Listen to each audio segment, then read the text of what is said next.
క్రైస్తలోన్ December 19వ తేదీ 2024. ఈరోజు దేవుని వాక్యం. గొర్రెల కాపరి వలె ఆయన తన మందను మేపును. తన బాహువుతో గొర్రె పిల్లలను కూర్చి రొమ్మున ఆనించుకొని మోయును.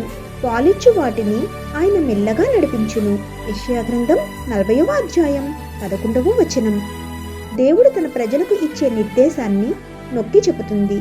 ఒక కాపరి తన మందను పచ్చని పొలాలకు మరితరమైన జలాలకు నడిపించినట్లే దేవుడు తన ప్రజలను నీతి మార్గంలో నడిపి వారికి అవసరమైన ఆధ్యాత్మిక ప్రయాణాలను వారికి సమకూరుస్తాడు.